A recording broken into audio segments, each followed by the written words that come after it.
আমরা গত কালকে কুরবানির পর থেকে আমার শহরের প্রায় 24টি ঘন্টা আমরা চেষ্টা করেছি, ইনশাআল্লাহ আমরা সফলও হয়েছি। কিন্তু গোপন সূত্রে আমরা শহরের বিভিন্ন জায়গা বাজার হাট পরিষ্কার করার পরে আজকে যখন আমি মনিটরিং করার বাইরে হয়েছি, তখন আমাকে পাবলিক বলতেছে যে আমরা তো দুর্গন্ধে টিকতে পারতেছি না, একটা খালি জায়গার ভিতরে ডাম্পিং প্লেসে একটা জায়গায় এনে এই অনেকগুলো চামড়া রাখা হয়েছে। এই সন্ধান খুঁজতে খুঁজতে আমরা পেলাম তালাবদ্ধ অবস্থায় একটা জায়গায়, সেটা শহরের একদম মধ্যখানে অবস্থিত আম্বরখানায়।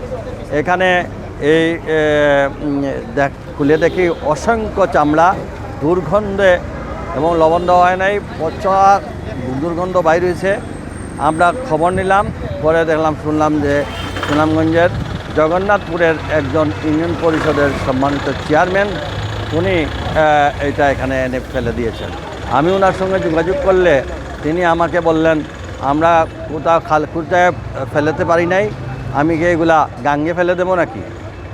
তো আমি বললাম এটা তো উত্তর হলো না, আপনি জগন্নাথপুরে পালাতে পারেন নাই, এর জন্য আনিয়ে আপনার শহরের ভিতরে আপনার হলে আমি আমার জায়গায় ফেলাইছি, তাহলে আপনার জায়গায় তো ফেলাইলে হবে না, আপনি শহরের ভিতরে আপনার জায়গায় কিছু করতে হলে শহরের সিটি কর্পোরেশনের অনুমোদনের প্রয়োজন।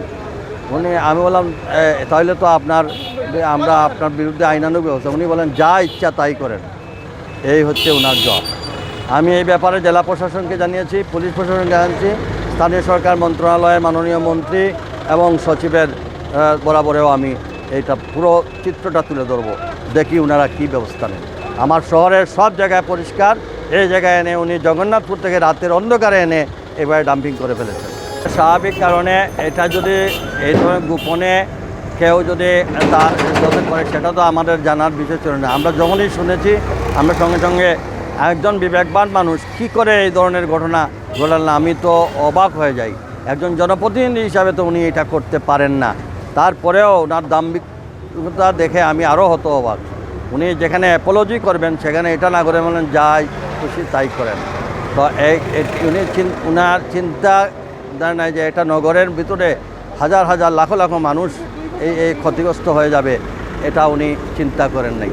তো আমরা শতভাগ চেষ্টা করেছি বলে, আমাদের মনিটরিং ছিল বলেই আজকে আমরা এটা ধরতে পেরেছি, এবং ইনশাআল্লাহ এই ধরনের অবস্থা আমরা কাউকে করতে দেব না। আর পরে জানবেন জেলা প্রশাসন আমাদের এবং পুলিশ প্রশাসন সহ আমরা আমাদের স্থানীয় সরকার মন্ত্রণালয়কে অবহিত করব এবং পরবর্তী পরিবেশ অনুযায়ী ব্যবস্থা নেব। ধন্যবাদ।